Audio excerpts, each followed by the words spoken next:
You are the bell within a bell that tolls to tell life's essence, and without a sound, over any distance, breaks the spell of silence.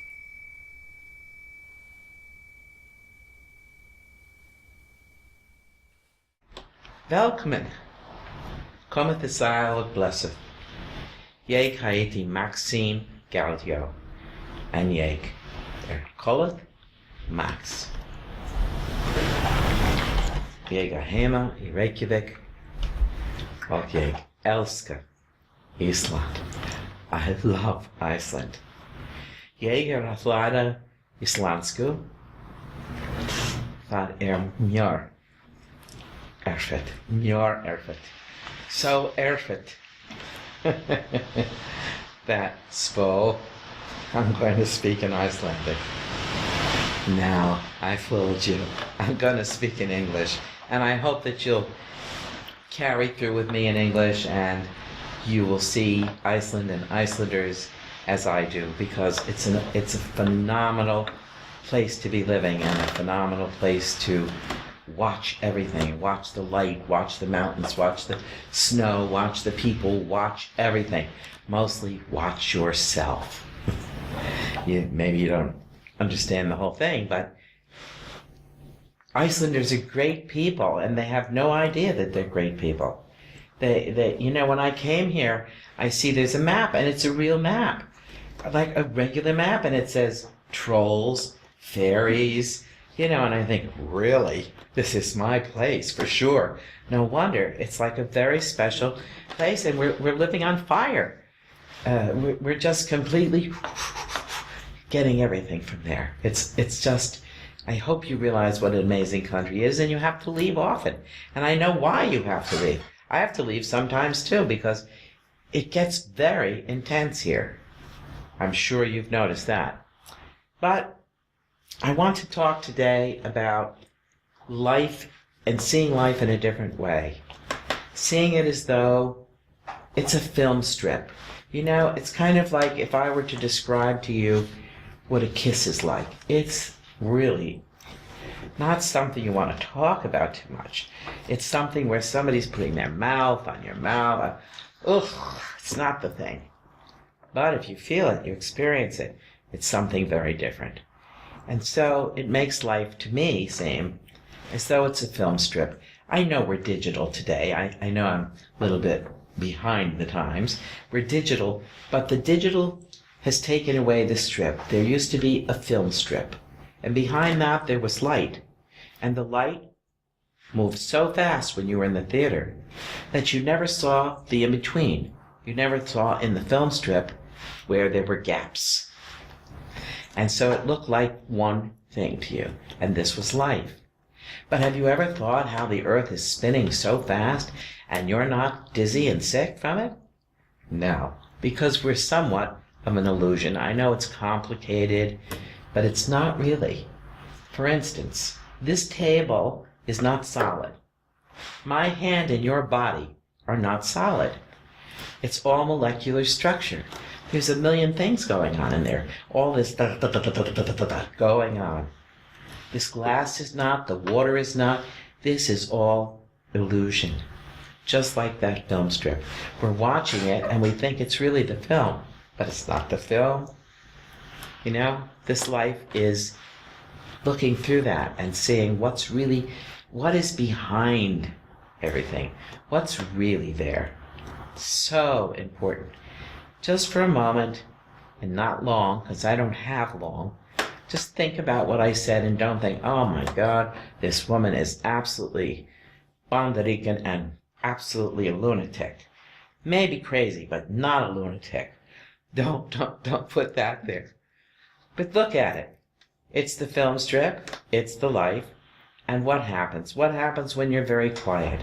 When you're very quiet, or if you meditate, or don't, or pray, whatever it is that you choose to do, you are dipping in some way into the universe and into the very deep part of the universe, which is called the unified field. So what's happening is that when you get an inspiration, you get an idea, you will notice most often it's in the shower, it's when you're driving, It's when you're not paying too much awareness to anything. You're just living your life. You're being the film strip, and that's all you're seeing is life. And you think that's it, just this flat life that we're living in. But look at it by pulling back a little bit. How much drama is there? How much of your emotion comes up from your past? How much does your husband or your wife suddenly sound like your father or your mother talking to you? And so, as an example, in relationships, what do you find? You find that you're so in love. And I say, anything you fall into can't be that good. So, to love is wonderful, but to fall into something, I say, look at who you were like. Were you like your mother or your father? Who was emotionally available to you and who was not? And when you pick a person, a partner, whatever it is that you're picking in that regard, are they like your father or your mother? Not in the first moment, because the subconscious mind that I've spoken about before, it's saying to you, if you didn't have your father as an example, I want my daddy, I want my daddy. This man is my daddy. You don't know that, but it is. And so if this relationship breaks up, you keep saying to yourself, I miss him, I want my dad. That's not the problem. The problem is it is your dad that you want. So stop saying, I want Tom, Dick, or Harry, or Bjorn, or Oli, or Ragnar. Stop saying this. Start saying, I want my daddy, or I want my mommy. And you'll start to see that you go back in your feelings, and you're feeling that. And that's the importance, because you think that you're very attached to the person that you're with, and you're not. It's representative of someone else. A little complex, but very easy. So if we put together the last series of shows, you'll see that it all comes down to this point. Why my father? Why my mother? Who was emotionally available? Who was emotionally unavailable? What you are looking for really in life is the person who is most like the person you were like. Whether it was your grandmother, your grandfather, it's somebody who was very influential when you were young. 6 or below, more than likely, because we have no idea what relationship is except what we see from our little crib. We're looking, mommy, daddy, mommy, daddy, mommy, daddy, grandmother, grandfather. But this is all we know. This is the beginning of relationship. I want to be held. I want to be changed. I want to eat. And you're totally dependent on that. So you adjust yourself to being lovely or not to that parent or that person who is the caretaker. And that brings me to a person who has a lot of knowledge about the past, about the old Iceland, which is absolutely, to me, exquisite. I know it was poor, it was difficult, people managed, but that's what gave you the strength that the Icelander has. If I'm left to my own devices and I'm in trouble, I want an Icelander, because they'll figure it out. So my guest is knowledgeable about so many things, and one of them is she remembers a great deal about her past, about her grandparents, and about seeing things that you've seen, maybe, and you don't want to talk about. But when I talked before about using what's in your subconscious, what's in your imagination, you must remember, at least as a child, having a playmate that wasn't exactly real in this reality. So, without further ado, let me introduce my guest, Bryndis Torfadottir. Thank you, Max. Oh, I'm delighted that you're here. I'm so happy to be with you. Thank you. Like always. Thank you. Okay. Be more like your father or your mother. Neither. Neither.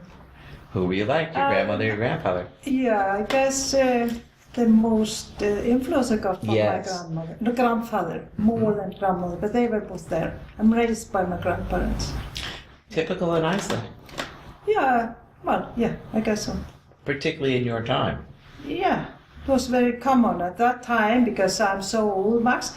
At that time, we didn't have... Don't talk to me about We so old. didn't have kindergartens or anything, so people were taken care of by somebody else in the family, very often grandparents. And But I just stayed with my grandparents. Yeah.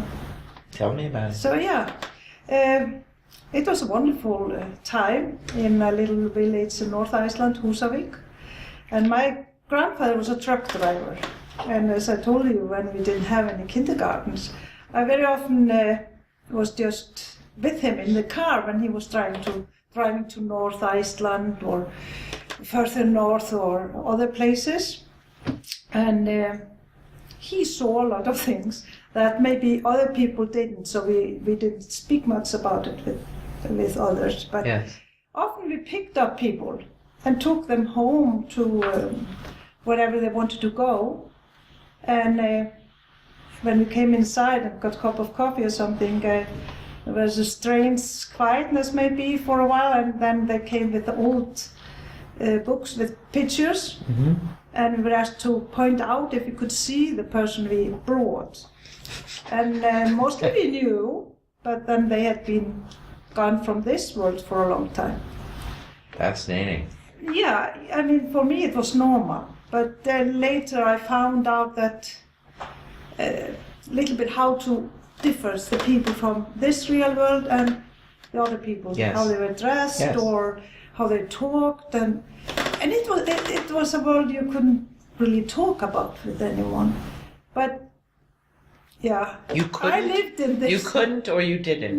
No, I didn't, because other people didn't understand either. Only few. But I think it was very common, though, that people saw different things. There's so much more between heaven and earth that we can manifest, or how would you say? Absolutely. Yeah. So I was brought up like this with my dear grandma. He was both funny and witty, but I guess it was. So are not, you? No, I'm not like him. But I guess it was not nice to drive after his car on the roads or meet him, because he just drove on. He couldn't realize what car were cars and what were not, and so on. So, but he was quite an inspiration for so many things and many stories. Sometimes you don't know if you lived through it or you just heard it. Like all the big cliffs and stones, how they become stones. Yes. It was all, like they ended up, if they were still out when the sun came up, they froze on the field and became cliffs and so on. So we No, have but it's- vampires here. Okay. Yeah, but you see, the world, just through my ages, without computers, telephones, Yes. everything was so completely different. And then we have to go so fast into this new world of technology. Yes.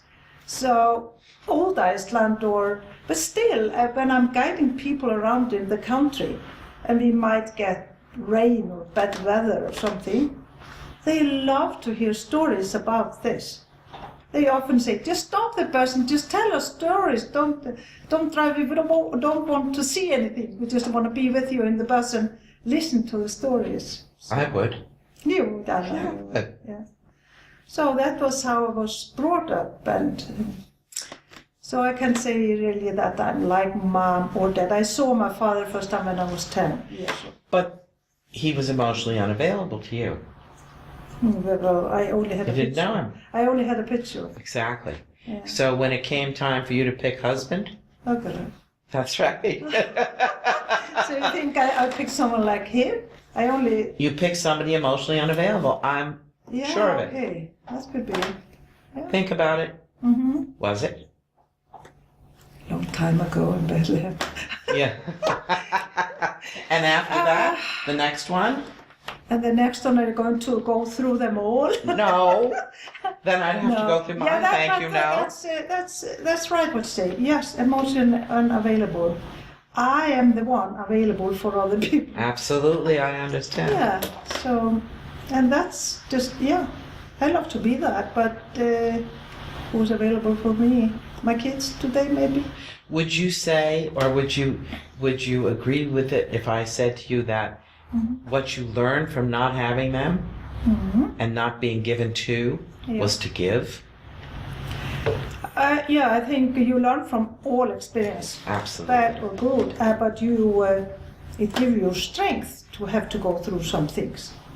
it gives you the strength, and you stop up and you choose how you want to be, how you want to be seen by other people. I am the person I want to be today. I know. Yeah, okay.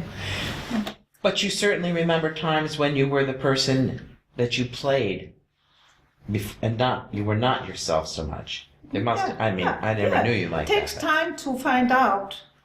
Yeah, through years and experiences. And examination. Yeah. Self-examination. Absolutely. And so often you hear about people that they are so and so today because of what happened.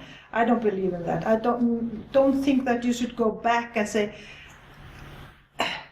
this is because I had this upbringing, or this is because somebody. I hate that, because you have to be responsible for your own life and make your own life as you want it to be. Did you read my book?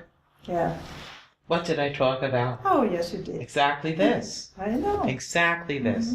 That we can't keep saying, oh, my father did this, or my mother did this, or I got it from that. It's an old habit. I've had it always. And what do you want to do? Die with your old habit? Exactly. Or do you want to live the real life of the person you are? Yeah. And I think you're a very good example. It's not other people's fault. And you can never say, oh, I'm so hurt by him or whatever, because you let this hurt go in. Yes. You have to decide what you want and how you want it. And if you always do what you've always done, you always get what you always got. This was an Einstein thing. Yeah. You know? Yeah. How can you expect to get new results if you keep doing the same thing? No, You can't. No. You do the same research, the same thing, the same action, you're going to get the same response. So, I mean, this is better minds than ours have come to this. And I think everybody basically needs to self-examine and to look more at what's happening. And I'm sure you find that society is different now than it was. Oh, it is. Yeah. I'm sure that And they are all different, and we've learned different things through our life from different people. I always remember when I wrote Balbin's analysis, and he said, you should only do things that you feel you like to do, and passion. Be better at those things you're good at. Yes. Instead of fighting to be semi-good at something you're not good at. Exactly. And I wish my grandmother had been alive then, because she forced me to sew. You know, sewing machine? Yes. Me and a sewing machine, we are not friends. I can do so many other things. But yeah, so I think it's better to try to be the best of what you're good at. What do you think that you're the best at? Oh, I'm good at many things, but there are also things I'm not good at. But what is the main thing that you like to do the most? I like a lot to help people. Right. I'm very in many organizations of. I started at the Cancer Foundation for Kids many years ago. I'm now on a board member for Guides. Just if you translate the word, it's care. It's an organization, umbrella organization that. You can be a member as a person or as a company or whatever. It's to help all sick people in this country and their parents. So I love to give of myself. Yourself, yes. Yeah, I do. So when you're doing that, what do you feel? I feel good. So that might be very selfish that I'm doing it, because I love it. I love to do it. If I can see it please people or make them feel good, or I think that's great. You also allow them to do that too, because help them to find themselves. I'm also a life coach, so I love that. When you're doing that and you're talking to somebody, and you certainly have spent a life around people a lot, so when you're doing that, do you feel that you kind of lose yourself into a space? Like a zone space or not? Not really that I lose myself. I don't mean losing your personality, losing yourself. I know. I try to listen very much, because I cannot tell people what to do. I help people to find out what they want to do. Yes. But when you were doing that, when you were speaking to them, Are you conscious of what you're saying? Yeah. Or are you just letting it come out? I just let it come out. Right. I let it come out, yeah. Right. And where That's is it how coming? I make decisions. Yes, and where is it coming from? Must be something inside. It's not the heart. I know you can have a new heart and you still feel the same. Right. So it must be something else, either here or up in the brain. Or out of the brain. But it's like whenever you have to make a decision, if you have always made it and you feel wrongly about it, then it's not the right decision. So you have to use your guts and how Yes. you feel. Yeah. Would you be willing to say that this is something that comes in from the universe in a sense? Could It be, comes yeah. through you. Yeah. Yeah. And the words just flow. Yep. To be real in your emotions, to be real in everything. Yeah. But then when you're in that space Yeah. and you're talking, it's just coming through. It does. I was very close to die when I was 10. And I do remember seeing myself in the bed. Yes. And Yes, I've had I this was experience. forced to go back, and I didn't want that, but my time was not there or something. Yes. And I remember after I had to crawl back into this little girl that was there, that for a long time I couldn't sleep with a duvet because it was too heavy. I only had to have a thin blanket. But that was after I was forced back into it and staying sick for a while. Mm-hmm. And then I knew from the light and colors that I was meant to help people also. Absolutely. Yeah. But you've been doing it even through SAS. Oh yeah. Even through the airlines. Yeah. As long as I've known you, you've been helping people. Yeah, Even it's in their great. transition It's from so one good. place to another, which in reality is exactly what you're doing when you're coaching. You're Yeah. helping them move from one place to another. If you're dealing in the airlines, you're helping them move from one place to another. Mm-hmm. It sounds off, but it's not off. No, but it's good. And my job as a manager for Scandinavian Airlines, and God, I've been there for over 40 years. Isn't that amazing when you think of that? When I think back, I think, not me. cannot think, but all my colleagues, they are either gone or at least not working anymore, and I'm still there. But that's been a good place to work because I have been allowed to create so much. New companies, Yes, new give me things, this. and I love that too. I love this feeling of making something, and whenever, like if you are Edison or something, you can always create when you see there is a need for something. Then you can find out, yeah, okay, I can bridge this gap. And where does that come from?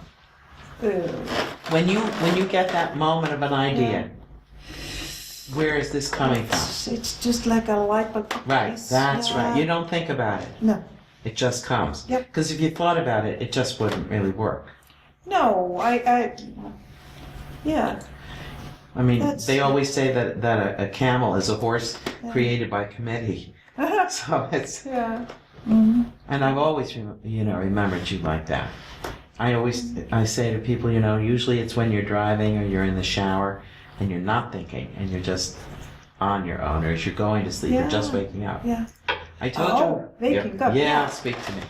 Yeah, because that's I have to have a book and a pen and a PC at when I sleep next to me. in your bedstand. Because I wake up with ideas, and then I have to write them down Yes. so I can work on them the next day. Yes, but you see, you weren't And thinking I about them dream consciously. very many dreams every night. I go far away. I cannot tell you where I am, but anyhow, I'm not in my bed, and dreams are not the last thought you have. It's impossible because I have 6, 7 dreams, and they can happen wherever in the world. So yeah. Yes. So it's good to wake up, write down, and then you can work. This from is there. another method. This is an excellent method. Yeah. Is that I mean, for a while. If I don't wake up and write it down, then I might forget it. Well, you will forget it. Yeah. Because it's another Yeah. area. Sometimes if I have a serious dream, Yeah. that's it. I call Winnie right away. I have a dream. I have a dream. Can I get your number? And you have to catch it like right away. Yes, And there are those that just stay with you through the whole day, through the week sometime, and that's unusual. And then you figure them out. And like when you have decided to create something or you've got the idea, then you can work on it like both night and day. You can work on it in your sleep as well. I always think that, at least for myself, that the mind itself or the creative process doesn't come in this way. It's like you have to let your brain run on automatic. And most people are letting it run on manual. They have to think this, then they think that, then they think that. Well, if you do this, you're making static. And if you're making static, you can't hear the broadcast. I'm not good at that. Manuals and things. Right.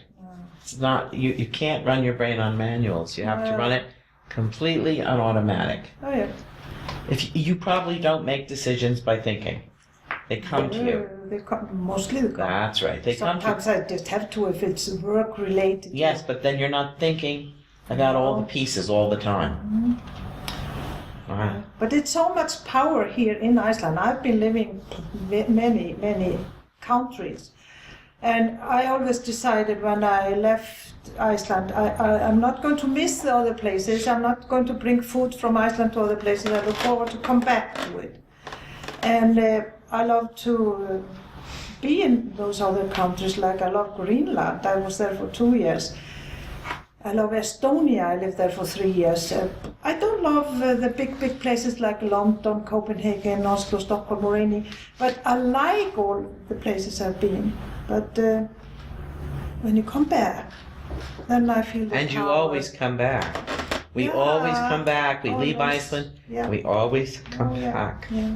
So there must be something with all the complaints. Like Vigdis, previous president. Yes. Vegur að heiman vegurinn heim. The road from home is the road back home. Back home. Yeah. I can't tell you what a pleasure it's been. It's been really No, really. I mean, we talk and it's nice to be I able to always talk. forget all about time when I'm with you. Thank you. It's like we start to talk and I think I sit down for a minute, but because it's been 20 minutes, 30, 40. But it's wonderful, Max. Thank you. Thank you so much. No, I love it when we can talk like that because time does disappear. Yeah. Somebody had come yesterday to visit from Paris while she's working in South Korea. And that's it. She said, I get stuck when I'm in your house. I'm like, stuck. I can't get out. And you and I have always had that. We get stuck. You get stuck. Well, it's a good thing. So, I have little time left. Yeah. I think. I probably should say something brilliant, but it's not going to really be like that. I've certainly enjoyed being with you and being with all of you, and I hope there are lots of you listening, because it would make me really happy. But if you have any questions, if you have any opinions particularly, please get in touch with me at www.maxinegaudio.com or find me on Facebook. And once you do that, I'll find you. So I say now, Shamsti, nice to be good.